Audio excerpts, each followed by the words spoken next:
ప్రభు అయిన యేసుక్రీస్తు వారు ఓ రోజున ఒక మాట చెప్తున్నాడు. ఏమిటంటే అది,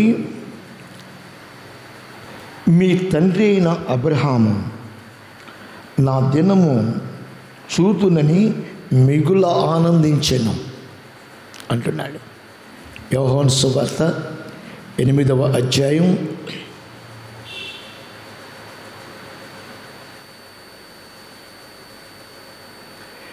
56వ వచనంలో ఈ మాటను మనం చూస్తాం.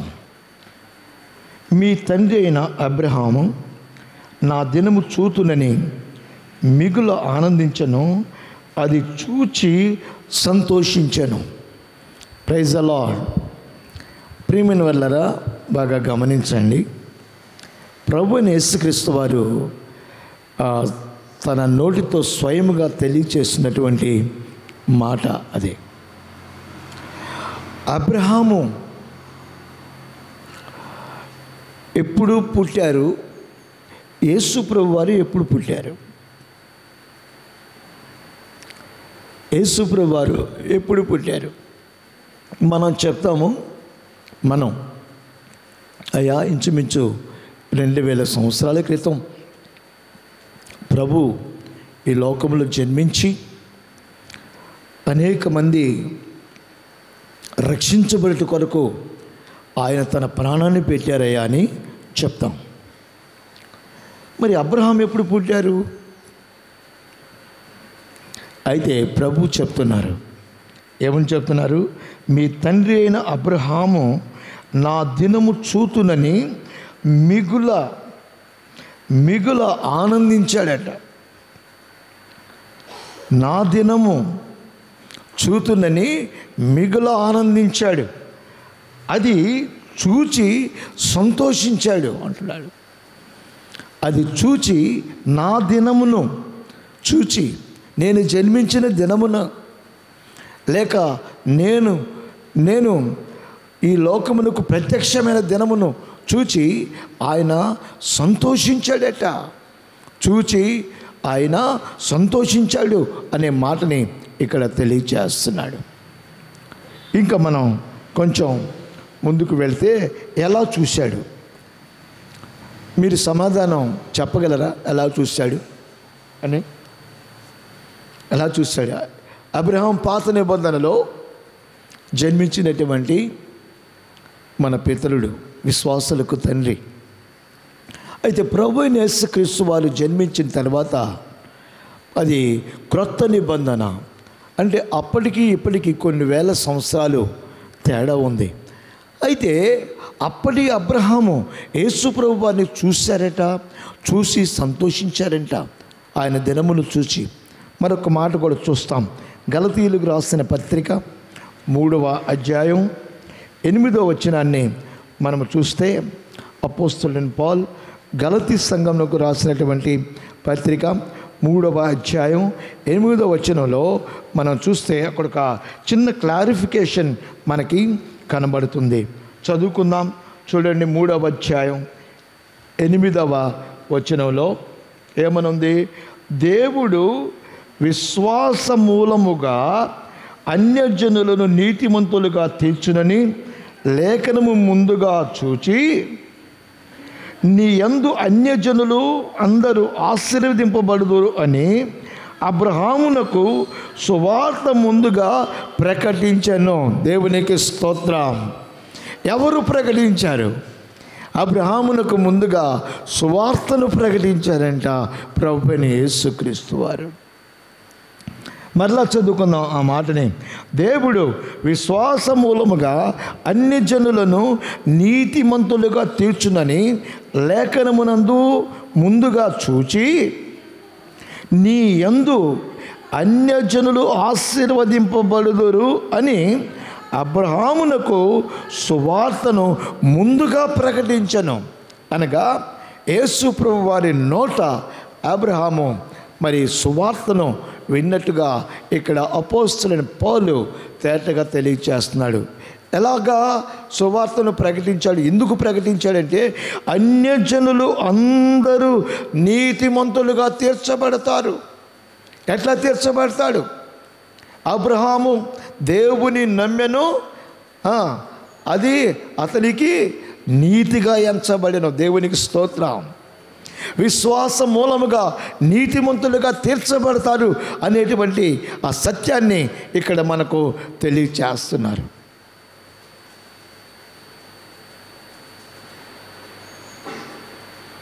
అంటే అన్యజనులందరూ నీతిమంతులుగా తీర్చబడతారు అనే మాట అబ్రహామునకు మరి తెలియచేయబడి ఉంది.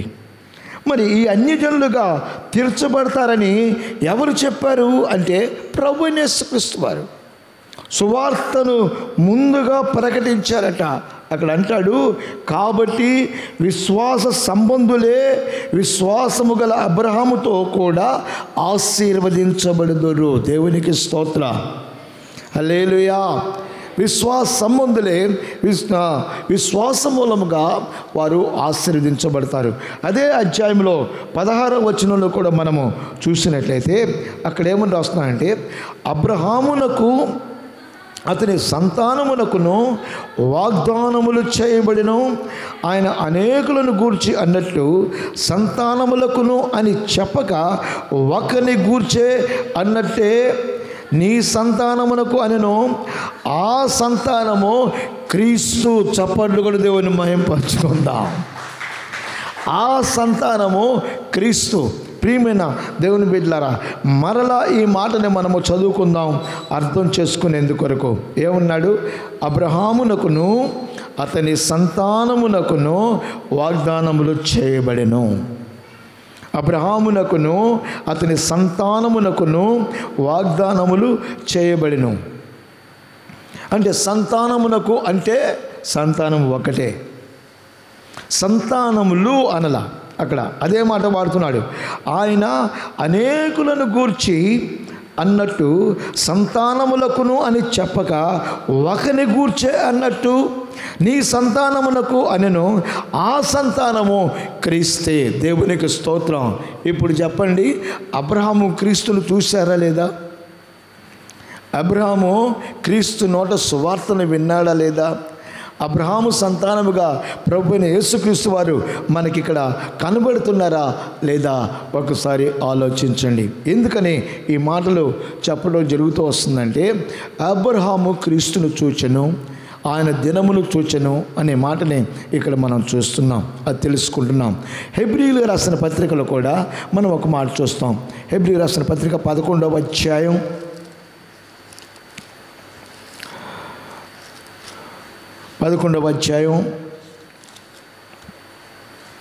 13వ వచనంలో వ్రాయబడిన మాటని మనం చూద్దాం. వీరందరూ ఆ వాగ్దానముల ఫలము అనుభవింపకపోయినను దూరము నుండి చూచి వందనము చేసి తాము భూమి మీద పరదేశులమును యాత్రికులమునై ఉన్నామని ఒప్పుకొని విశ్వాసము గలవారై మృతి పొందెను. దేవునికి స్తోత్రము కలుగునుగాక. వీరందరూ దూరము నుంచి చూశారంట. ఎవరు? అబ్రహాము, ఇస్సాకు, యాకోబులు. అంటే వీరెవరే అంటే అబ్రహాము యొక్క సంతానం. వీరు దూరము నుంచి చూశారట. వీరట వాగ్దాన ఫలములు అనుభవింపకపోయినను దూరము నుండి చూచి వందనము చేసి తాము భూమి మీద పరదేశులమును యాత్రికులమునై ఉన్నామని ఒప్పుకొని విశ్వాసము గలవారై మృతి పొందిరి. అంటే మేము ఈ భూమి మీద శాశ్వత కాలము ఉండువారము కాము. ఇక్కడ అర్థం చేసుకోవాల్సిన విషయం ఏమిటంటే, వారు దూరం నుంచి చూసి ఏమన్నారంటే, మేము పరదేశులమును యాత్రికులమై ఉన్నాము. మేము పరదేశులము, ఈ దేశము కాదు మాది, ఈ దేశమునకు సంబంధించిన వారము కాము. ప్రియమైన దేవుని బిడ్డలారా, ఈ దేశములో సంపాదించుకునేందుకొరకు ఎంతగా మనుషుడు ఆరాటపడుతూ ప్రయాసపడుతూ ఉన్నాడో చూడండి. ఈ దేశంలో దేవుడు వాగ్దానం చేశాడు, కానీ ఆ వాగ్దానం చేసిన వాగ్దాన ఫలములు వీరు అనుభవించలేదు. అవి కాదు మాకు కావలసింది. ఈ భూమి మీద అనుభవించడం కాదు, ఇవి కొద్ది కాలమే భూమి మీద ఉండేది, మేము శాశ్వత కాలము కాదు. ఈ భూమి మీద ఏది కూడా మాకు శాశ్వతమైనది కాదు. మేము ఇక్కడ వారము కాము, మేము యాత్రికులము. Praise the lord. మేము యాత్ర చేయవారము. ఎక్కడికి నీ యాత్ర? ఎక్కడికి యాత్ర చేసేందుకొరకు నువ్వు జీవిస్తున్నావు? ఎందుకు జీవిస్తున్నావు అంటే, నేను అక్కడికి పోవాలి, పరమునకు పోవాలి, పరమునందున్నటువంటి నా యేసయ్యతో నేను జీవించాలి. హల్లెలూయా. అదండి ముఖ్య ఉద్దేశం. ముఖ్య ఉద్దేశం అది. అబ్రహాము ప్రభువైన యేసుక్రీస్తు వారిని చూశారట. ఆయన చూశారట. చూసి అంటున్నాడు, మేము ఇక్కడ వారము కాము. అందుకనే ఆ పై మాటలో మనం చూసినట్లయితే అబ్రహాముని గురించి వ్రాయబడి ఉన్న మాట 10వ వచనంలో, ఏలయనగా దేవుడు, అలాగే 8-9 నుంచి చదువుకుందాం. విశ్వాసమును బట్టి అతనితో వాగ్దానమునకు సమాన వారసులైన ఇస్సాకు, యాకోబు అను వారును గుడారముల్లో నివసించుచు అన్యుల దేశంలో ఉన్నట్టుగా వాగ్దత్త దేశంలో పరవాసులైరి. వాగ్దానము చేయబడిన కనానులో వారు పరవాసులైపోయారంట. వాళ్ళు అంటున్నారు, ఇది వాగ్దానము చేయబడిన దేశమే, దేవుడు మాకు ఇచ్చినటువంటి పాలు తేనె ప్రవహించే దేశమే. అయితే ఇక్కడ మేము పరవాసులముగా, పరలోక వాసులముగా మేము జీవిస్తున్నాం అని చెప్తున్నాడు. పరవాసులైరి ఎలయనగా దేవుడు దేనికి శిల్పియు నిర్మాణకుడునై ఉన్నాడో పునాదులు గల ఆ పట్టణము కొరకు అబ్రహాము ఎదురు చూచుచూ ఉండెను. విశ్వాసమును బట్టి శారాయు వాగ్దానము చేసిన వాడు నమ్మతగిన వాడని ఎంచుకొనెను గనుక తాను వయసు గతించినదైనను గర్భము ధరించుటకు శక్తి పొందెను. అందుచేత మృతతుల్యుడైన ఆ ఒకను నుండి సంఖ్యకు ఆకాశ నక్షత్రముల వలెను సముద్ర తీరమందరి లెక్కింప శక్యముగానే ఇసుక వలెను సంతానము కలిగెను. ఈ సంతానం చెప్తున్న మాట, మేము పరదేశులము, యాత్రికులము. బాగా గమనించండి. ఇక్కడ పుట్టిన వాళ్ళు, మేము ఇక్కడ పుట్టాము, మాకు పుట్టినరోజు సర్టిఫికెట్ ఇవ్వండి, ఎక్కడ పుట్టామో అక్కడ సర్టిఫికెట్ ఇవ్వండి అని మరి ప్రభుత్వం దగ్గరికి వెళ్ళి అడుగుతారు. మేము ఇక్కడ వారము, ఇక్కడ పుట్టినట్టుగా సర్టిఫికెట్ ఇవ్వండి అని. అవునా? అంతేనా? అంటే ఇక్కడ వారమే అని కన్ఫర్మ్, ఇక్కడ వారమే అని అంటే హైదరాబాద్ వాళ్ళం కాము, అది బెంగళూరు వాళ్ళం కాము, లేకపోతే అమెరికా వాళ్ళం కాము, నల్లగొండ వాళ్ళం, ఇక్కడ వాళ్ళమే అని ఒక కన్ఫర్మేషన్కి పుట్టినరోజుకి సర్టిఫికెట్ని తీసుకుంటారు. అయితే దేవుని వాక్యము సెలవిస్తున్నటువంటి మాట ఏమిటంటే, ఇక్కడ వారము కాము మనము, అక్కడ వారము. ఇక్కడ వారము కాదు, అక్కడ వారము. మనం పరదేశులము. కాబట్టి పరదేశులమైన మనము యాత్ర చేస్తున్నాం. యాత్ర, జీవించిన కాలము యాత్ర, నా దినములు, నా ప్రయాణము అని చెప్తాడు యాకోబు. చెప్తాడు, నేను జీవించిన కాలము కొంచెమే, నా ప్రయాణం అక్కడికి, నేను యాత్ర చేస్తుంది అక్కడికి వెళ్ళేందుకొరకు నేను ప్రయాసపడుచున్నాను అనేటువంటి మాటని అక్కడ తెలియచేస్తాడు. ప్రియమైన దేవుని బిడ్డలారా, ఒకసారి మరి మనం పరిశుద్ధ గ్రంథంలో లేఖనాలను గమనించినట్లయితే ఆమోసు గ్రంథం 5వ అధ్యాయం 18వ వచనంలో చాలామంది ఒక దినము కొరకు ఎదురు చూస్తూ ఉన్నాం. అబ్రహాము యేసు ప్రభు వారి యొక్క దినమును చూశారట. అయితే ప్రవక్తలు రాసిన ప్రవచన వాక్యములో ఏమని మనం చూస్తామంటే, ఆమోసు గ్రంథం 5వ అధ్యాయం 18వ వచనములో ఉన్న మాట ఏమిటంటే, యేసు దినము రావాలనని ఆశ పెట్టుకొని ఉన్నవారలారా. ఇప్పుడు మనం దేని కొరకు ఎదురు చూస్తున్నామండి? రెండవ రాకడ కొరకు. అవునా? అంతేనా?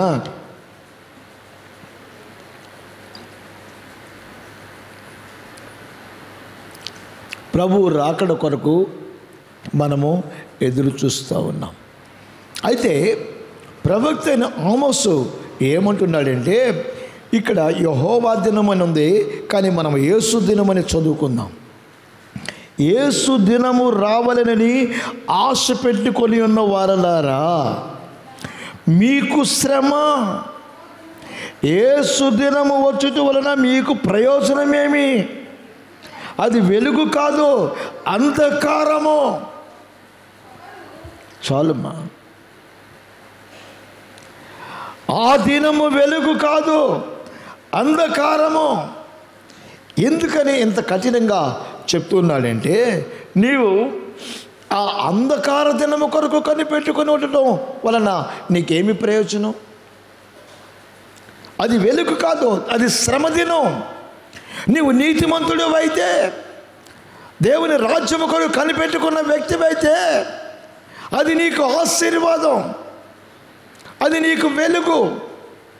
మరి లోకములో జీవిస్తున్న వారలారా, లోకమును ఆశ్రయముగా చేసుకొని, లోకమును సొంతము చేసుకొని, ఇది నాది, నేను ఇక్కడే ఉంటాను, ఇక్కడే తింటాను, ఇక్కడే పడుకుంటాను, ఇక్కడే సంపాదించుకుంటాను, ఇక్కడే సమకూర్చుకుంటాను అని చెప్పుకొనిచున్న వారలారా, మీకు శ్రమ. ప్రభువు దినము మీకు శ్రమ. అయితే నా కొరకు ఎదురు చూస్తూ, నా కొరకు కనిపెట్టుకొని, నా కొరకు జీవితాన్ని అప్పగించుకొని, పాలు తేనెలు ప్రవహించేటువంటి దేశము కనాను వంటి దేశములో మీరు ఉన్నను, ఆ కనాను దేశమును మీరు మీ దేశముగా కాక పరలోకము కొరకు ఎదురు చూస్తున్న వారైతే మీకు సంతోషం, అది మీకు వెలుగు, అది మీకు వెలుగు.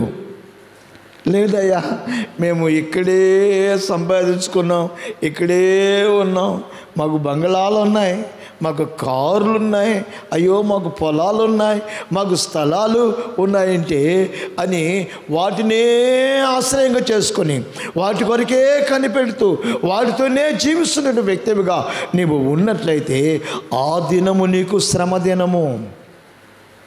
ప్రభు దినము నీకు శ్రమ దినము.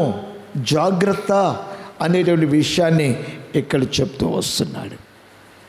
అది శ్రమ దినము, అది నీకు వెలుగు కాదు, అది అంధకారము, అది గాఢాంధకారము అనేటువంటి మాటని ప్రవక్త అయినటువంటి ఆమోసు ద్వారా తెలియచేస్తూ వస్తున్నాడు.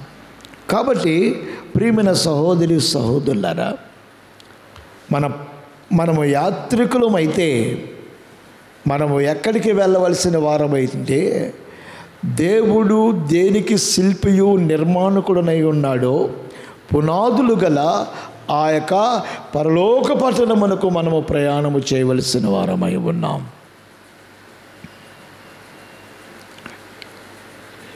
ఈ విషయం అండి సర్వోన్నతులకు దేవుడు మనకు తెలియచేస్తా ఉంది.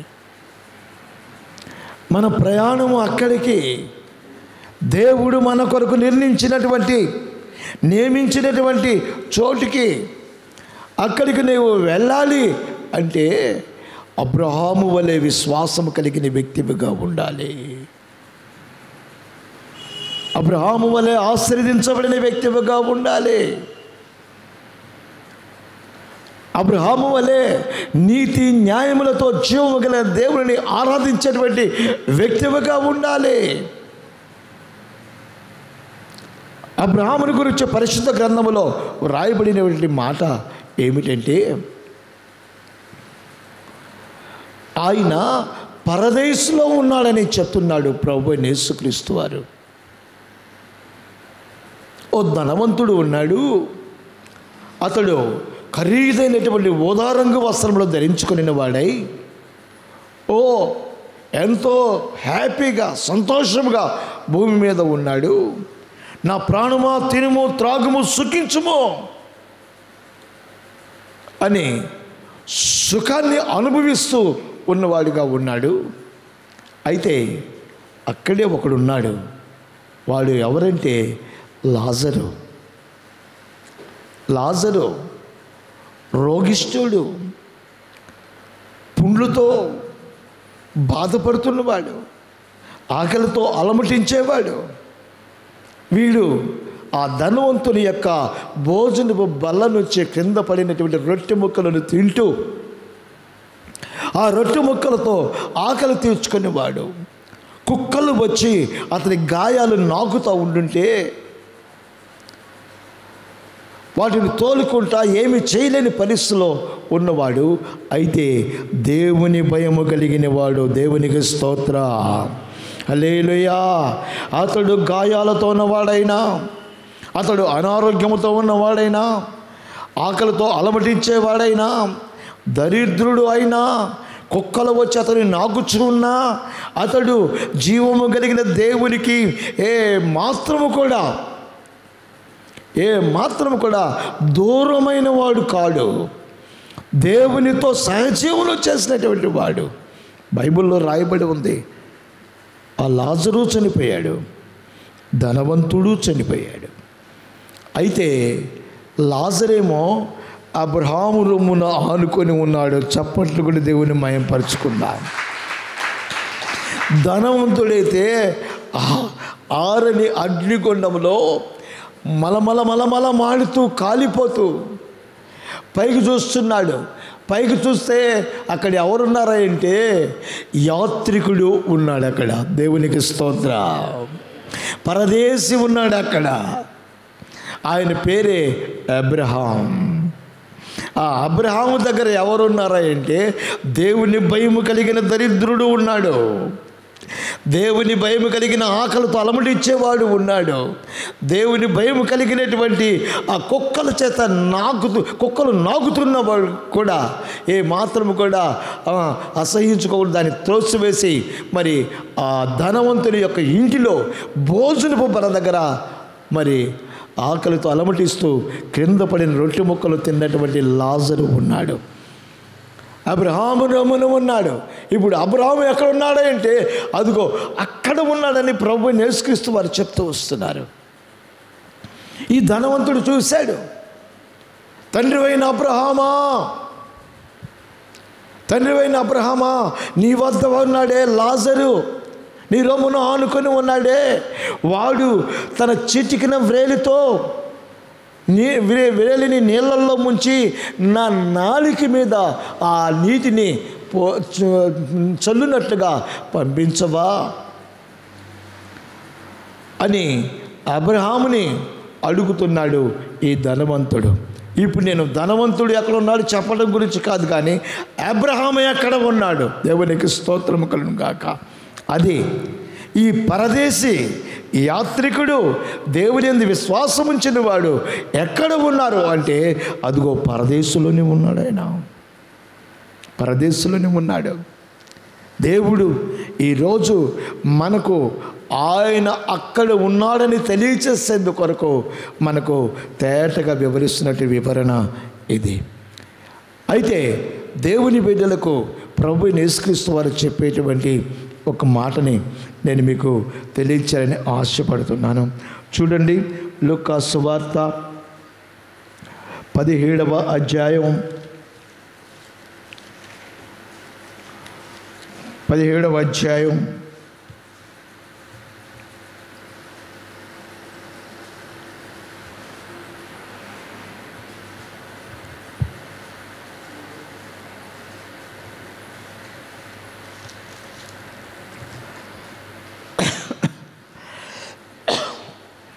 17 22వ వచనంలో ప్రభువు శిష్యులతో చెప్తున్నటువంటి మాట,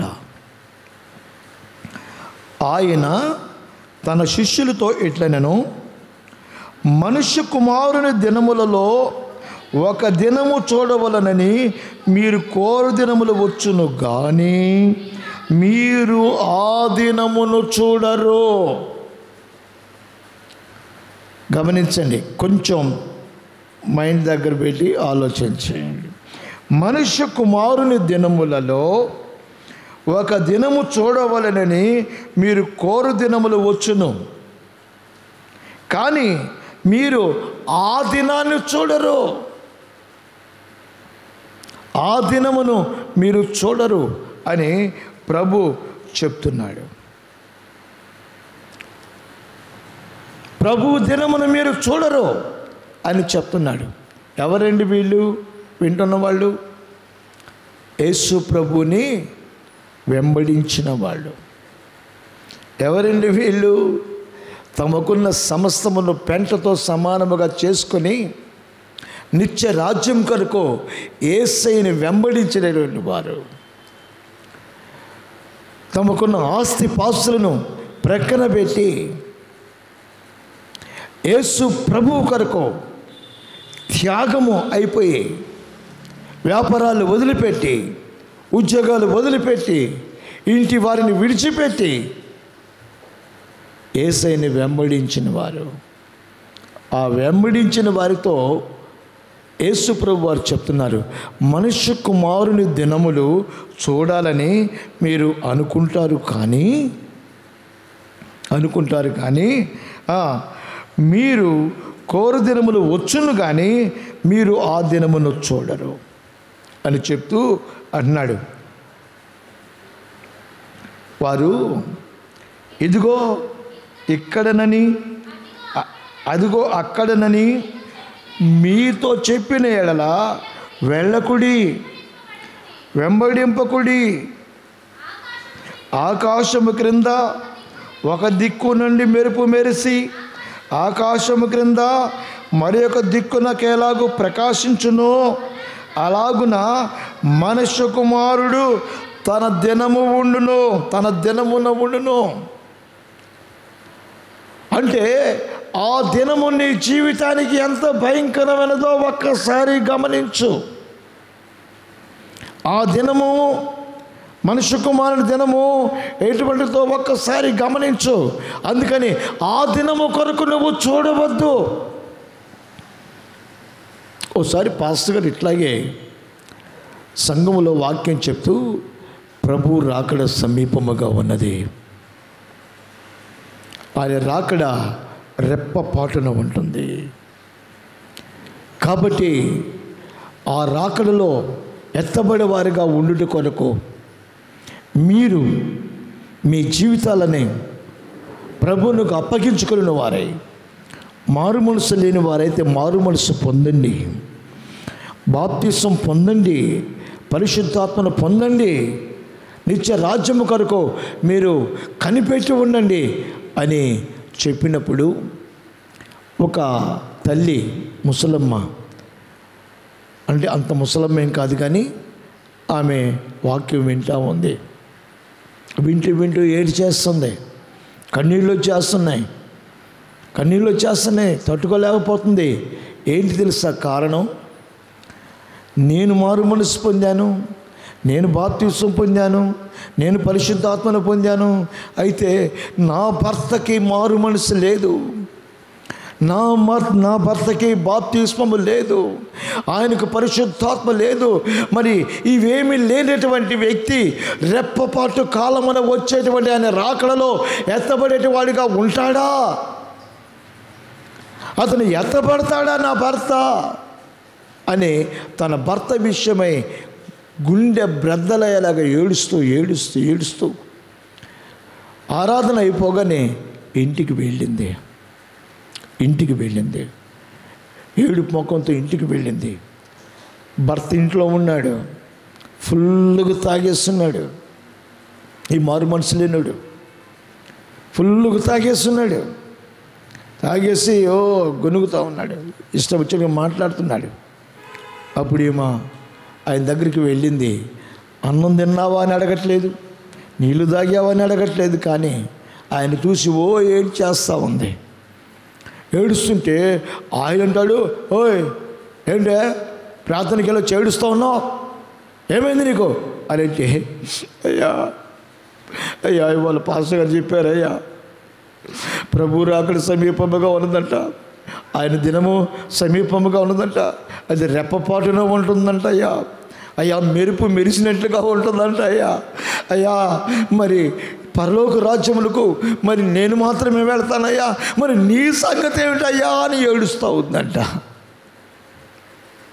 అప్పుడు ఆడన్నాడు ముసలుడు, వసే పిచ్చిదన్నా, నువ్వు వెళ్తావంటే పరలోకానికి, నేను వెళ్తానయ్యా, తప్పకుండా వెళ్తానయ్యా, నేను మారు మనసు పొందాను, బాప్తిసం పొందాను, పరిశుద్ధాత్మను పొందాను, అన్య భాషలు మాట్లాడుతున్నాను అయ్యా నేనైతే ప్రభువు దగ్గరికి వెళ్ళిపోతాను, ఆయన రాగానే నీ సంగతి నాకు అర్థం కావట్లేదయ్యా, ఏం చేయాలో తెలియట్లేదయ్యా, నువ్వు విడవబడితే నీ పరిస్థితి ఏమిటయ్యా. ఆ ధనవంతుడు లాజరు కథను కూడా దైవజనుడు చెప్పాడయ్యా. ధనవంతుడేమో 6.5 కాగ్నిలో ఉన్నాడు, లాజరేమో అబ్రహాము రొమ్మున ఆనుకొని ఉన్నాడయ్యా అని ఏడ్చేస్తూ ఉందంట. వీడు పక్క నవ్వి, నువ్వు వెళ్తావు కదే, నేను వెళ్తానయ్యా, తప్పకుండా వెళ్తావు కదే, వెళ్తానయ్యా, నిజంగా వెళ్తావు కదే, వెళ్తానయ్యా, అయితే నువ్వు వెళ్ళినప్పుడు నేను నీ కాలు పట్టుకుని వేలాడతానే అన్నాడంట. అర్థమైందా? వాడు అంటున్నాడు, మీకు కూడా అర్థమైందా? నీ కాళ్ళు పట్టుకొని వేలాడతానే అన్నాడు. ప్రియమైన వాళ్ళారా, ఈ యొక్క ప్రభు రాకడ మెరుపు వలె ఉంటుందని శిష్యులకు ప్రభువు చెప్పి, ఒరే బాబు దానికోసం చూడమాకంటారా మీరు, ఈ విధంగా ఉంటుంది. యేసు ప్రభు శిష్యులతోనే యేసు ప్రభు వారు చెప్తున్నారు, మెరుపు వలె ఉంటుంది. ఎంత చక్కగా చెప్పాడు చూడండి. ఆకాశము క్రింద ఒక దిక్కు నుండి మెరుపు మెరిసి, ఆకాశము క్రింద ఒక దిక్కు నుండి మెరుపు మెరిసి, ఆకాశము క్రింద మరి ఒక దిక్కున కేలాగు ప్రకాశించునో లాగుంటుంది. ఎంతసేపు ఉంటుందండి? ఎంతసేపు ఉంటుంది? ప్రభు అందుకనే ఆ రోజు కోసం మీరు చూడమాకంటున్నా అని ఆ రోజు పాస్టర్ గారు చెప్పిన వాక్యాన్ని విని ఆమె వచ్చి వాళ్ళ ఆయనకి చెప్తే వాళ్ళ ఆయన అంటాడు, నేను నీ కాళ్ళు పట్టుకొని ఆలాడతాను లేవే, నీతో పాటు వచ్చేస్తాను పరలోకానికి అని అన్నాడంట. ఏమంటే తాగుబోతాలకి పరలోకంలో ప్రవేశం ఉంటుందా? సరే, ఈ మెరుపు మెరిసిన టైంలో ఈమె ఎత్తబడే సమయం అది. మరి వీడు ఎక్కడుంటాడు? ఏ సారా కొట్లో ఉంటాడో, తాగేసి ఎక్కడ గోతులో పడి ఉంటాడో, ఏ బురదలో పడి ఉంటాడో, ఆ పడున్న వాడికి తెలుసా? ప్రభు దినం వాడికి తెలుసా? గమనించండి, వాడికి తెలియదు కదా. వాడు ఎట్లా కాలు పట్టుకుంటాడు? ఎలా కాలు పట్టుకుంటాడు? ప్రియమైన వారలారా బాగా గమనించండి. యేసు ప్రభు రాకడను గురించి నిన్ను తెలుసుకోమని ఇప్పుడు చెప్పడం లేదు. చెప్పడంలా ఆయన ఏం చెప్తున్నాడంటే, ఇదిగో ఇక్కడనని అదిగో అక్కడనని ఎవడైనా యేసు ప్రభువుని గురించి మీకు చెప్తే మీరు వెళ్ళకడి,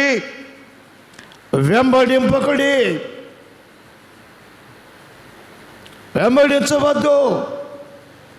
కొందరు తప్పుడు బోధన చేసి అబద్ధ ప్రవచనములు చెప్పి మాయ మాటలు చెప్పి ఆత్మీయంగా ఎదుగుచున్నటువంటి మీ జీవితాలను అంధకారమయము చేసేందుకొరకు వారు మిమ్మల్ని పిలుస్తారు, మిమ్మల్ని వెంబడించమంటారు, పైకి భక్తిగానే మాట్లాడతారు, కానీ నీ ఆత్మీయ జీవితాన్ని అంధకారమయము చేసే మూర్ఖతరం వారు ఉన్నారు. కాబట్టి నా ఈ మాటలు వినుచున్న నా శిష్యులారా, నన్ను వెంబడించుచున్న వారులారా, ఎవరిని పడితే వారిని వెంబడించకండి, ఎవరు పిలిస్తే వారి దగ్గరికి వెళ్ళకండి. మీరు ఆత్మ సంబంధమైనటువంటి ఉపదేశములో మీ జీవితాన్ని కొనసాగిస్తూ సర్వోన్నతులకు దేవుని కొరకు మీరు మీ జీవితాన్ని అప్పగించుకొని దేవుడు సిద్ధపరిచిన దానిని మీరు అనుభవించేందుకొరకు ప్రయాసపడండి. దేవుడు మీ కొరకు ఏమైతే సిద్ధపరిచాడో ఆ సిద్ధపరిచిన వాటిని అనుభవించండి. లోకమును కాదు, లోకములో ఉన్న వాటిని కాదు. ఈ లోకంలో నువ్వు ఉండగా లోక సంబంధమైనవి నీ ముందు ఉండవచ్చు. లోక సంబంధమైన వ్యక్తులు నీకు నిన్ను భ్రమపరిచి జీవము గల దేవుని సన్నిధిలో నిన్ను ఉండనివ్వకుండా, జీవము గల దేవునితో నిన్ను ఆరాధన చేసే వ్యక్తిగా ఉండనివ్వకుండా ఈడ్చుకుపోతారు.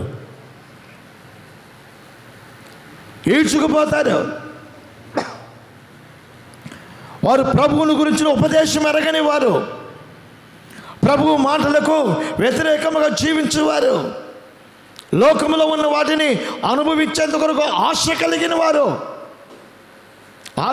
వారు. నేను మీకు చెప్తుంటాను, అప్పుడప్పుడు నేను రాజమండ్రిలో ఉన్నప్పుడు అప్పుడు నేను విశ్వాసిని ఒక సంఘానికి వెళ్ళేవాడిని. ఆ సంఘాన్ని నడిపించే ఆయన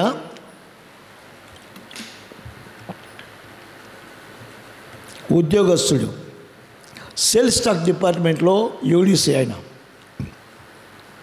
ఆయన మళ్ళీ పైగా ముస్లిం సహోదరుడు. యేసు ప్రభువు నమ్ముకున్నాడు, అబ్బో భక్తిగా జీవిస్తున్నాడు, సంఘాన్ని నడిపిస్తున్నాడు. నేను కూడా అక్కడికి వెళ్ళా, వెనకాల కూర్చున్నాను. అయితే ఒక 2-3 సహోదరులు ప్రార్థన అయిపోయిన తర్వాత ఇట్లా పులిపేట దగ్గరికి వచ్చారు. వాళ్ళ తలల నిండా కనకాంబరాలు, మల్లెపూలు, అమ్మో విరజాజులు, ఆ జాజులు, ఈ జాజులు, ఎన్ని జాజులు తగిలిచ్చి ఉంచారు కుప్పలుగా. మెడ నిండా నలికీసులు కాదు, నెక్లెస్లు. నలికీసు తెలుసా మీకు? నెక్లెస్సులు, చెవులకు దుద్దులు, ముక్కుకి ముక్కెర, చేతులకు గాజులు. అబ్బాబ్బాబ్బా, ఆ కళ చూడాలండి బాబు, మామూలు కళ కాదు అది. అంతటి కళతో వచ్చారు అక్కడికి, ఆయన దగ్గరికి. ఆయన వాళ్ళని చూడగానే వాళ్ళకి ప్రార్థన చేయమంటున్నారేమో అని ఆయన దగ్గరికి వెళ్ళాడు. వెళ్తే వాళ్ళు ఒక ఆమె అంటుంది, కొంచెం ఇంత లావునుంది, ఇంత ఎత్తుంది ఆమె, బాగానే. అయితే పిల్లలు లేరంట. ఈ పిల్లలు లేరని ప్రార్థన చేయండి, ఎవరో చెప్పారు, యేసుబాబు దగ్గరికి వెళ్తే ప్రార్థన చేస్తే పిల్లలు పుడతారంట అని అన్నారు, ప్రార్థన చేయండి అన్నాడు. ఈ పాస్టర్ గారికే పిల్లలు లేరు, ఈయనకి సంతానం లేదు. సంతానం లేని పాస్టర్ గారి దగ్గరికి వచ్చేసి సంతానం కొరకు ప్రార్థన చేయండి అంటే ఏమని చేస్తాడు చెప్పండి? ఏమని చేస్తాడు? ఆయన ప్రార్థన చేయకుండా, అమ్మా పరీక్షలు చేయించుకున్నావా? ఏం పరీక్ష? పిల్లలు పుడతారా అని పరీక్ష. సరి గట్టిగా హల్లెలూయా చెప్పండి, గట్టిగా చెప్పండి, మెల్లగా కాదండి. ఆమెను అడిగితే, అయ్యా అనేక మంది డాక్టర్ని దర్శించానయ్యా, చెట్ల వద్దకు వెళ్ళాను, పుట్టల వద్దకు వెళ్ళాను, కొండలు ఎక్కాను, గుట్టలు ఎక్కాను, రాళ్ళకు మొక్కాను, రప్పలకు మొక్కాను, ఎన్నిటికి మొక్కినా కూడా ఈ కడుపు పండట్లేదయ్యా. యేసు ప్రభు వారు ప్రార్థన చేయించుకుంటే ఆయన గర్భం ఇస్తాడని తెలిసింది, అందుకని వచ్చానయ్యా అని అంటే ఆయన అన్నాడు, హైదరాబాదులో అలా పలానా డాక్టర్ ఉన్నాడు, ఆయన దగ్గరికి వెళ్ళావా నువ్వు?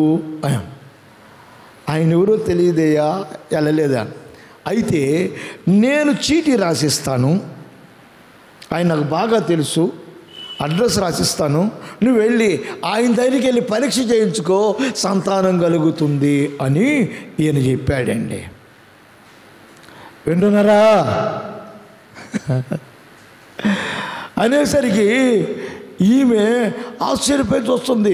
యేసు ప్రభు వారు గర్భం తెరుస్తాడని నేను మందిరానికి వచ్చి ప్రార్థన చేయమంటే ఈయనేంద్ర బాబు సీటీ రాసిస్తాను అక్కడికి పోమంటాడు. చూసారు ప్రియమని వాళ్ళరా? అంటే ఈయన ఇప్పుడు ఏ బోధ చేస్తున్నాడు ఆ మందిరంలో? ఏమని వాక్యం చెప్తున్నాడు? వినే వాళ్ళంతా ఏ వాక్యం వింటున్నారు? వినే వాళ్ళంతా ఎవరిని వెంబడిస్తున్నారు? అందుకని ప్రభు యేసుక్రీస్తు వారు చెప్తున్నారు, ఏమని చెప్తున్నారు? ఒరే మీతో ఇదిగో ఇక్కడనని చదవండి 23వ వచనం. హల్లెలూయా. ఏం చదవరేమి? ఇదిగో ఇక్కడనని అదిగో అక్కడనని మీతో చెప్పిన ఎడలా వెళ్ళకుడి, వెంబడింపకుడి. ఎందుకని నేను వచ్చే దినము చాలా సీక్రెట్, మెరుపు వలె ఉంటుంది. నేను వచ్చే దినం, నా దినము అదే. అందుకని వాళ్ళు వీళ్ళు చెప్పిన మాట వినకండి. కొంతమంది బ్యాగులు తగిలించుకొని తిరుగుతూ ఉంటారు. అమ్మలు అక్కలు తిరుగుతూ ఉంటారు. వాళ్ళే బాప్తిస్తాలు ఇస్తుంటారు, వాళ్ళే ప్రభు బళ్ళు ఇస్తూ ఉంటారు. అట్లాంటి వాళ్ళ వాక్యం వినొచ్చా? వాళ్ళని వెంబడించవచ్చా? ఏమ్మా, వాళ్ళని వెంబడించవచ్చా? ఎంత చెప్పినా వినరాళ్ళు. వాళ్ళు వెనకాలే పోతుంటారు సంచి తగిలించుకొని. అబ్బో మహాభక్తి పుర్రాలండి, మహాసేవకురాలండి, మహాసేవకుడండి అని చెప్పేసి వాళ్ళు వెనకాల పోతారు. కానీ ప్రభు యేసుక్రీస్తు వారు ఏం చెప్పాడో దానిని పొరపాటును కూడా వినరు. ప్రభు చెప్తున్నారు వెంబడించవద్దు అని ఆయన చెప్తున్నాడు. ఎందుకంటే ఆకాశము క్రింద ఒక దిక్కు నుండి మెరుపు మెరిసి ఆకాశము క్రింద మరి ఒక దిక్కునకు ఎలాగో ప్రకాశించును అలాగున మనుష్య కుమారుడు దినము ఉండును. కాబట్టి ప్రియమైన నా శిష్యులారా, నా సహోదరులారా, మీరు ఆ దినము కొరకు చూడవద్దు, కానీ మీరు నేర్చుకున్న దానిలో, మీరు విన్న దానిలో మీరు స్థిరముగా ఉండండి. అక్కడ అంటున్నాడు మరలా, అయితే ముందుగా ఆయన అనేక హింసలు పొంది ఈ తరము వారి చేత ఉక్షేపింపబడవలెను. ఆ దినము రావాలి అంటే యేసు ప్రభు వారట అనేక హింసలు పొంది ఈ తరము వారితో ఉపేక్షించబడాలి. ఈ తరం వారు ఆయన్ని త్రోసివేయాలి, ఆయనని ఇష్టపడకూడదు. ఆ దినాలు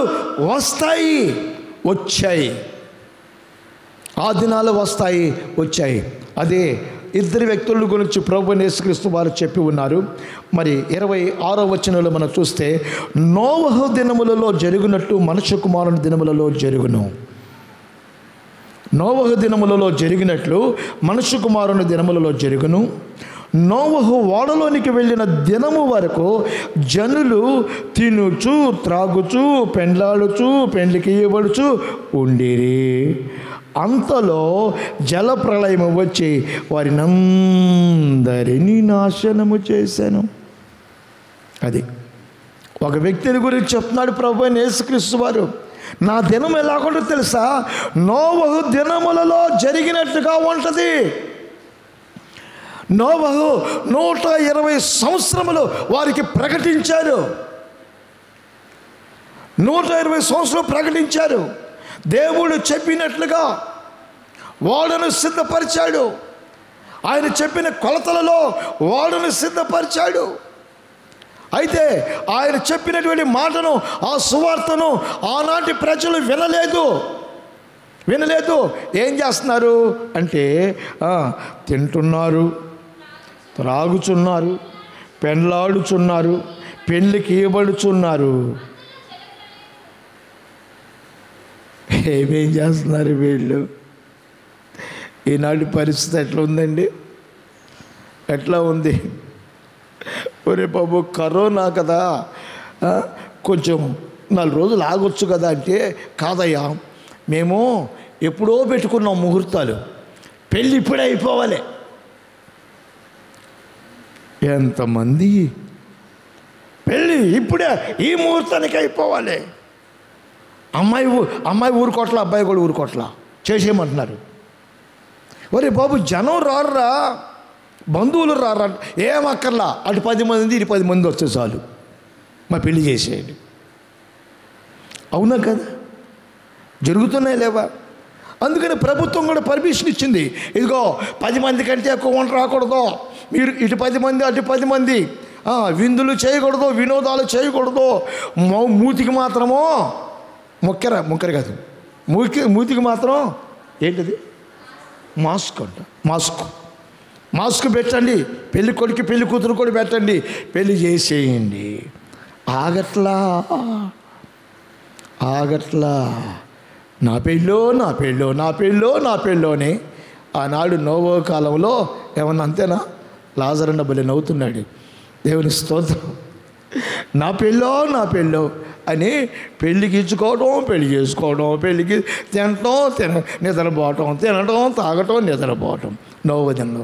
అప్పుడు రాని వచ్చింది జలప్రళయం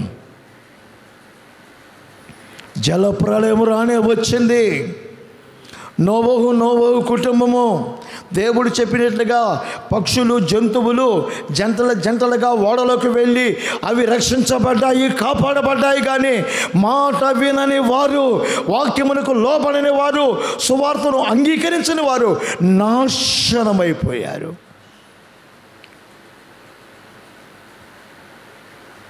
120 సంవత్సరములు సువార్త ప్రకటించబడినది, నాశనమైపోయారు.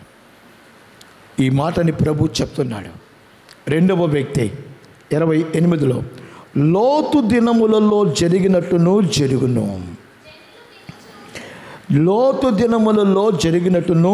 జరుగును, జనులు తినుచు, త్రాగుచు, కొనుచు, అమ్ముచు, నారు నాటుచు, ఏందమ్మదే, నారు నాటుచు, ఇండ్లు కట్టుచు ఉండి. అబ్బా, ఎంత బిజీగా ఉన్నారండి, ప్రార్థనకు రండి బెదర్ అంటే, అమ్మో బిజీగా ఉన్నామన్నయ్యా, రావటం కుదరదన్నయ్యా, ఏమంటే నారేస్తున్నామన్నయ్యా. ఎందుకని రాలేరు? నారేస్తున్నామన్నయ్య. మొన్ననే పునాదులు ప్రారంభించామన్నయ్యా, పని వాళ్ళు దొరకట్లేదన్నయ్యా, కూలి పని చేసే వాళ్ళు దొరకట్లేదన్నయ్యా, కుదరదన్నయ్యా, ప్రార్థనకు రావడానికి కుదరదన్నయ్యా. అబ్బాయి పెళ్ళి పెట్టుకున్నామన్నయ్యా, ఆదివారం నాడు పెట్టుకున్నామన్నయ్యా, కుదరదన్నయ్యా. అమ్మాయి పెద్ద మనిషి అయిందన్నయ్య. అమ్మాయి పెద్ద మనిషి అయిందంట, ప్రార్థనకు రాకూడదట. లోతు కాలంలో జరిగిన సంభవాలు చదువుకుందాం. లోతు దినములలో జరిగినట్టును జరుగును, జనులు తినుచు, త్రాగుచు, కొనుచు, అమ్ముచు, నారు నాటుచు, ఇండ్లు కట్టుచు ఉండిరి. అయితే లోతు సొదొమ విడిచిపోయిన దినమున ఆకాశము నుండి అగ్ని గంధకములు కురిసెను, వారిని అందరినీ నాశనము చేసెను. ఆ ప్రకారమే మనుష్య కుమారుడు ప్రత్యక్షమగు దినము జరుగును. అర్థమైందా? లోతు దినాలలో ఏ విధంగా ఉన్నదో ఆ విధంగా ఉంటుంది ప్రభు యొక్క ప్రత్యక్షత. లోతు సొదొమ గొమొరలో ఉన్నప్పుడు జనులు ఎలాగ ఉన్నారంటే, తినుచు, త్రాగుచు, కొనుచు, అమ్ముచు, నార్లు నాడుచు, ఇల్లు కట్టుకొనుచు ఇలాగ ఉన్నారు. అయితే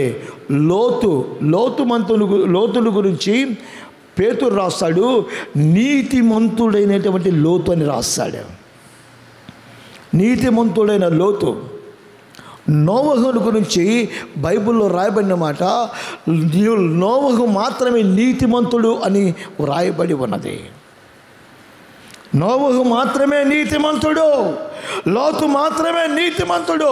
నీతిమంతుడు ఎప్పుడు ఆ యొక్క సొదొమ గొమొర్రాని విడిచి వెళ్ళిపోయాడు.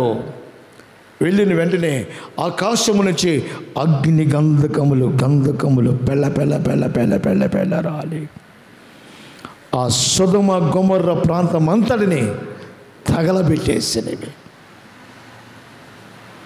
ప్రభు అన్నాడు, నా ప్రత్యక్షత నేను వచ్చే దినం ఆ విధంగా ఉంటుంది, ఆ విధంగా ఉంటుంది అని ప్రభు చెప్తున్నాడు. అబ్రహాము ప్రభువును చూశాడట, పరదేశంలో ఉన్నాడట.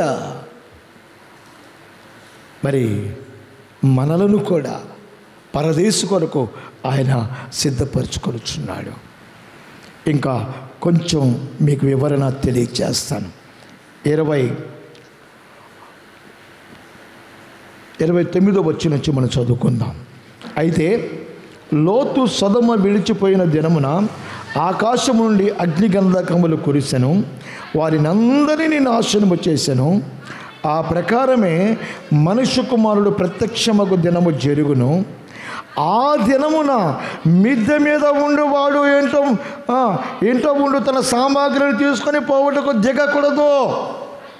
ఆగమ్మా, ఆయన ప్రత్యక్షమైన దినమున మిద్దె మీద ఉన్నవాడు, ఎందుకంటే ఆయన ప్రత్యక్షమైతే భయంకరమని చెప్పాను మీకు. మొదటి ఆమోసు ప్రవక్త చెప్పిన మాట, అయ్యో ఎంతో భయంకరము, అంధకారము ఆయన ప్రత్యక్షమైనప్పుడు, ఎంతో కీడు అనేటువంటి మాట ప్రవక్త అయిన ఆమోసు చెప్పి ఉన్నాడు. అయితే ప్రభువు కూడా అదే అన్నాడు, ఇదిగో నేను ప్రత్యక్షమైన దినమున మిద్దె మీద ఉన్నవాడు, అదిగో మిద్దె కిందకు వచ్చేసి లోపల ఏదో సామాను ఉంది, అది తీసుకొని పోవాలి, బంగారం ఉంది తీసుకొని పోవాలి, వెండి ఉంది తీసుకొని పోవాలి, లేకపోతే నా పిల్లలు ఉన్నారు తీసుకొని పోవాలి అని పొరపాటును కూడా మిద్దె మీద ఉన్నటువంటి దేవుని బిడ్డ పొరపాటును కూడా దిగకూడదు. అది రెప్పపాటు కాలము, అది రెప్పపాటు కాలము. ఆ తర్వాత చదువు తల్లి. అలాగే పొలములో ఉండువాడును తిరిగి రాకూడదు. చాలు, పొలంలో ఉన్నాడే, పొలంలో పని చేస్తున్నాడు, నాట్లు వేస్తున్నాడు, కోతకు వస్తున్నాడు. హల్లెలూయా హల్లెలూయా. నిద్రపోయే వాళ్ళు కూడా ఒకసారి గట్టిగా హల్లెలూయా చెప్పండి. ఎందుకంటే సాతానుగాడు ఈ వింటే కుటుంబాన్ని బాగు చేసుకుంటారు, ఇంట్లో ఉన్న మూర్ఖంగా జీవించే వారిని మార్చుకుంటారని చెప్పేసి నిద్ర అనేటువంటి దాన్ని పంపించేస్తాడు. తంత్రం, అపవాది తంత్రం, యుక్తి, కుయుక్తి. ఇప్పుడు చదువుకుందాం. ఏమిటండి? పొలములో ఉండువాడు తిరిగి రాకూడదు, ఎందుకంటే తిరిగి వచ్చేలోపే ఆయన రాకడైపోద్ది. పొలంలో ఇంకొంచెం పని ఉంది, ఈ మొక్క నాటాలి, ఆ మొక్క నాటి ఎరువు వేయాలి, అది వేయాలి అని అంటే నువ్వు అలా అనుకుంటే నరకానికే, ధనవంతుడు వెళ్ళినట్టుగా అగ్నిగుండానికే. సంతోషించేటువంటి సమయము కాదది, దేవునితో వెళ్ళే సమయము కాదది. పొలంలో ఉన్నవాడు ఇంటికి తిరిగి రాకూడదు. ఇక 32వ వచనంలో చెప్తున్నాడు, లోతు భార్యను జ్ఞాపకము చేసుకోనండి. ఆమె వచ్చింది, రావడానికి బయటకు వచ్చింది. ఎక్కడి నుంచి? సొదొమ గొమొర్రా తన భర్త ఇద్దరు కుమార్తెలతో కలిసి ఆమె బయటికి వచ్చింది. అయితే ఆమెను ఒకసారి జ్ఞాపకం చేసుకోనండి. ఏంటయ్యా, ఎందుకని జ్ఞాపకం చేసుకోవాలంటే, తన ప్రాణమును రక్షించుకొని గోరువాడు దానిని పోగొట్టుకుని వాడు దానిని సజీవంగా కాపాడుకొనును. ఈమె తన ప్రాణాన్ని రక్షించుకోవాలని, తన ఆస్తిని కాపాడుకోవాలని, అయ్యో తనకున్నవన్నీ కాలిపోతున్నాయని ఆలోచన కలిగినదై దేవుడు ముందుకు సాగమంటే ఈమె వెనక్కి తిరిగి చూస్తూ ఉంది. చూసిన మరుక్షణంలోనే ఉప్పు స్తంభం అయిపోయింది ఆమె. అందుకని లోతు భార్యను మీరు జ్ఞాపకము చేసుకొనండి అని చెప్తున్నాడు. తన ప్రాణమును కాపాడుకోను గోరువాడు దానిని పోగొట్టుకుని వాడు దానిని సజీవంగా కాపాడుకును. ఆ రాత్రి, ఏది ప్రభు ప్రత్యక్షమైన రాత్రి, ఇద్దరు ఒక మంచం మీద ఉందురు, వారిలో ఒకరు కొనిపోబడుదురు, ఒకరు విడిచిపెట్టబడుదురు. ఇద్దరు కలిసి పడుకుంటారు మంచం మీద. కానీ ప్రభువు వచ్చి వెళ్ళిపోయిన తర్వాత ఒకరు మాత్రమే మంచం మీద ఉంటారు. అందుకని మీరు కావాలంటే గమనించండి, విమానంలో ఇద్దరు పైలట్లు ఉంటారు, రైలు బండిలో ఇద్దరు డ్రైవర్లు ఉంటారు. అవునా కదా? ఎందుకో తెలుసా? ప్రభు రాకడ సమయంలో, ప్రత్యక్షత సమయంలో ఒకడు ఎత్తబడతాడు, ఒకడు విడువబడతాడు. ఎత్తబడితే విడువబడిన వాడు ఆ విమానములో ఉన్నటువంటి ప్రజలను కాపాడవలసిన వాడే ఉన్నాడు. అందుకని ఇద్దరు పైలట్లు పెడతారు. ఒకవేళ వాళ్ళు దేవుని బిడ్డలైతే వాళ్ళు కూడా విమానంలో కూర్చున్న వాళ్ళు ప్రక్క సీట్లో ఉన్న వాళ్ళని చూస్తే కనపడకపోయేసరికి అమ్మో ప్రభు రాకడా వచ్చేసిందని అనుకుంటారు. ఇద్దరు నిద్రపోతున్న వాళ్ళు తెల్లారేసరికి ఒక్కరే ఉంటారు. 35లో ఇద్దరు స్త్రీలు ఒక్క తిరగలి విసురుచుందురు, ఒకటి కొనిపోబడును, ఒకటి విడిచిపెట్టబడును. ఇద్దరు విసురుతుంటారు. భార్యాభర్త కలిసి విసురుతున్నారు అనుకోండి, భర్త మారుమనసు పొందాడు అనుకోండి, విసురుతూ ఉండగా మారుమనసును పొందిన భర్త వెళ్ళిపోతాడు. భార్య ఏడినా ఇప్పుడు దాకా నా ముందే ఉన్నాడు కదా అని తిప్పుతూ ఉంటుంది. కానీ అది తిరగట్లా. ఎందుకని? బలం చాలట్లా. అంతే. భార్య భర్త ఇద్దరు తిప్పుతుంటే భార్య వెళ్ళిపోయింది అనుకో, ఈయన కూడా అంతే. ఇది నా సాటి అయిన సహాయం ఏది, నా తోడేది, నా అర్థం ఏది? ఏదా? ఆమె దేవుని కొరకు తన జీవితాన్ని అప్పగించుకుంది కాబట్టి ప్రత్యక్షమై కలిగింది. దేవుని దగ్గరికి వెళ్ళిపోయింది. దేవునికి స్తోత్ర. ఇంకా ఏమన్నాడు? ప్రభువా, ఇది ఎక్కడ ఎప్పుడు జరుగునని ఆయన అడిగినందుకు ఆయన పీనుగ ఎక్కడ ఉన్నదో అక్కడ గద్దలు పోగవుతాయి. అంటే ఈ విడిచిపెట్టబడిన వాడెవరు? పీనుగ. ఎప్పుడు జరుగుతారంటే గద్దలు వస్తాయి అని అరుచుకుంటూ వస్తాయి, వచ్చి వాళ్తాయి, వచ్చి కళ్ళను పొడుచుకుని తింటాయి, చెవులను పొడుచుకుని తింటాయి, ముక్కును పొడుచుకొని తింటాయి. ఇక పీక్కొని కండలు ఓడబీగుతూ ఉంటాయి గద్దలు. అది ఆ దినమదే. భయంగా ఉందా? భయంగా ఉంటే నీ జీవితాన్ని ప్రభు కొరకు సంపూర్ణంగా సమర్పించుకో. ప్రభు యేసుక్రీస్తు వారు చెప్పిన మాటలలో దోషం లేదు అని యథార్థంగా పలికి ఉన్నాడు. ప్రభు దినం కొరకు ఎదురు చూస్తున్నావా? ఆ దినము కాదు నువ్వు కావాల్సింది, నీ సిద్ధపాటు. ప్రభు వచ్చినప్పుడు 5 విడిచిపెట్టబడ్డారు. 5 ఏమండి? 5 కన్యలు ఎక్కడికి వెళ్ళారండి? పెళ్లి కుమారుడు వచ్చినప్పుడు పెళ్లి కుమారుడితో వెళ్ళి ఉన్నారు. మిగతా 5 ఏమైపోయారు? అంతే. కాబట్టి సిద్ధపడదాం. ప్రభు రాజ్యములో యుగములో జీవించేందు కొరకు సిద్ధపడదాం. అబ్రహాము ఆ విధంగా సిద్ధపడ్డాడు, ఇస్సాకు ఆ విధంగా సిద్ధపడ్డాడు, యాకోబు ఆ విధంగా సిద్ధపడ్డాడు. కాబట్టి వారు పునాదులు గల పట్టణము కొరకు ఎదురు చూస్తూ ఉన్నారు. మేము ఇక్కడ వారము కాము, అక్కడ వారము. మేము పరదేశులము, యాత్రికులము. మేము అక్కడికి వెళ్ళవలసిన వారము, ఇక్కడ వారము కాము అనేటువంటి ఆ సత్యాన్ని అబ్రహాం, ఇస్సాకు, యాకోబులు, శారమ్మలు వీరు మనకు తెలియచేస్తున్నారు. కాబట్టి ఇక్కడ ఉంటావా, అక్కడికి వెళ్తావా? తినుచు త్రాగుచు, అమ్ముచు కొనుచు, నిద్రపోతూ దేవుని యొక్క సన్నిధిని కాకుండా వాటి కొరకు కనిపెట్టే వ్యక్తి ఉంటావా?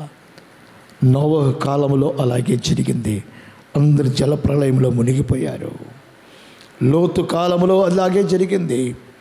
సొదొమ గొమొర్రాలో ఉన్నటువంటి వారందరూ అగ్ని గంధకముల చేత కాల్చబడ్డారు. ఇవి ఆయన రాకడకు సూచనలుగా పరలోకపు తండ్రి మనకు తెలియచేస్తున్నాడు.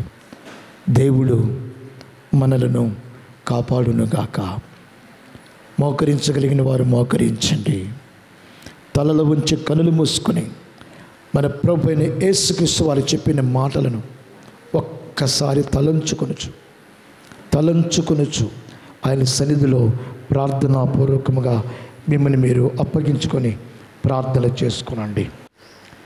ప్రేమ నమ్మకమైన మా పరలోకపు తండ్రి, మీ పరిశుద్ధ పాదములకు వేలాది వందనములు, స్తోత్రములు చెల్లిస్తున్నాము నాయన. మా పితరులు నీ రాకడ కొరకు అనేక మంది ఎదురు చూచుచున్నామని అయ్యా చెప్పుకొనుచు మాకును ఆ విధంగానే బోధిస్తూ ఉండగా ప్రవక్తలు ప్రవచించిన ప్రవచన వాక్యము ఈనాడు మా ముందు ఉండి అది ఎంతో భయంకరమైనదని, అంధకారమైనదని తేటగా మాకు తెలియచేసి అంధకారమైన దాని కొరకు చూడకుండా మీరు సిద్ధపడండి,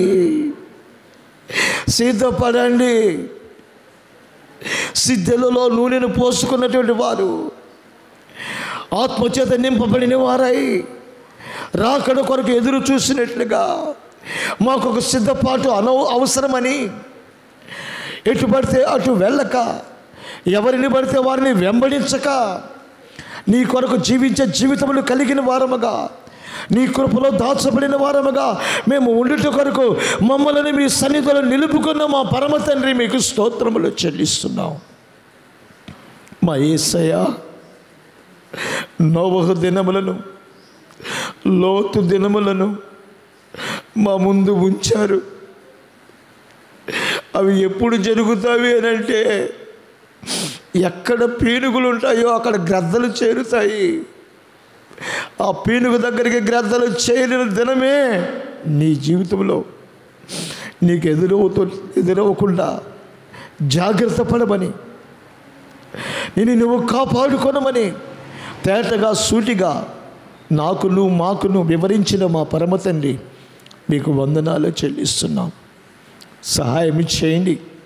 వ్యర్థమైన వాటి కొరకు ఆరాటపడుతూ ఆయాసపడుతూ నీ సన్నిధిని దూరపరచుకునేటువంటి అయ్యా నా ప్రభు నిర్లక్ష్య స్వభావం కలిగిన వారముగా ఉండకుండా నీ కృపలో దాచబడిన వారమై నీ కొరకు జీవించే జీవితాన్ని కలిగి మీ సన్నిధిలో ఫలించి వర్ధిల్లుటకు మాకు సహాయం చేయమని యేసు పరిశుద్ధమైన నామమున అడిగి వినయముతో వేడుకొనుచున్నాము తండ్రి. ఆమేన్, ఆమేన్. మన ప్రభు అయిన యేసుక్రీస్తు వారి కృపయు, తండ్రి అయిన దేవుని ప్రేమయు, పరిశుద్ధాత్మ అన్యోన్య సహవాసం మనకును సకల పరిశుద్ధులకు సదాకాలము తోడే ఉండునుగాక. ఆమేన్, ఆమేన్.